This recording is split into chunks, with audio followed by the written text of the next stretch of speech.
మరమరాలతో ఉగ్గాని చేయబోతున్నానండి.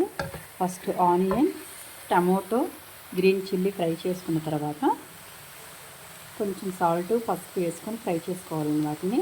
నెక్స్ట్ అవి కొంచెం ఫ్రై అయిన తర్వాత ఒక చిన్న టీ గ్లాస్ అంతా మిల్క్ యాడ్ చేసుకోవాలి. అవి వేసుకొని కొంచెం పచ్చి వాసన పోయేంత వరకు ఫ్రై చేసుకొని నెక్స్ట్ ఈ బొరుగులు యాడ్ చేసుకోవాలండి. బొరుగులు యాడ్ చేసుకున్న తర్వాత పప్పుల పొడి రెడీ చేసుకోవాలండి. వాటికి కావాల్సినవి పుట్నాల పప్పు, జీలకర్ర, రెడ్ చిల్లీ, కొంచెం గార్లిక్, డ్రై కోకోనట్, సాల్ట్ ఇవన్నీ వేసుకొని పౌడర్ చేసుకోవాలి. ఈ పౌడర్ని ఈ బొరుగులో యాడ్ చేసుకోవాలి. మీకు రుచికి తగినంత యాడ్ చేసుకోండి.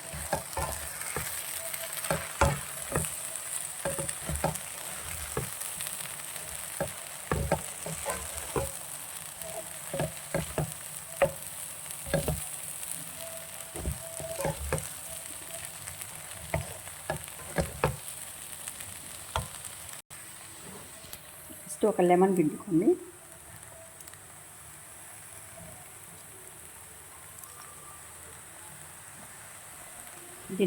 వీటికి టేస్ట్ అలా మిల్కేనండి. మిల్క్ పప్పుల పొడి టేస్ట్ బాగుంటుంది. మిల్క్ను మాత్రం మర్చిపోవద్దు. ఎంతో రుచికరమైన ఉగ్గాని రెడీ అండి. చాలా బాగుంటుంది. ఇలా ట్రై చేయండి. కొంచెం పొటాటో ఉంటే కూడా వేసుకోవచ్చు. నా దగ్గర ప్రస్తుతానికి పొటాటో లేదు, అందుకని వేయలేదండి.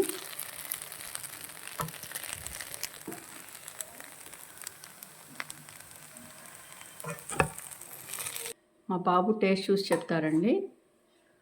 మా బాబుకి చాలా ఇష్టం ఈ ఉగ్గాని అంటే. ఇద్దరు పిల్లలకి ఇష్టం అండి ఇది. సూపర్. ఎలా ఉంది? సూపర్గా ఉంది. నీకు బాగా ఇష్టమైందా టిఫిన్?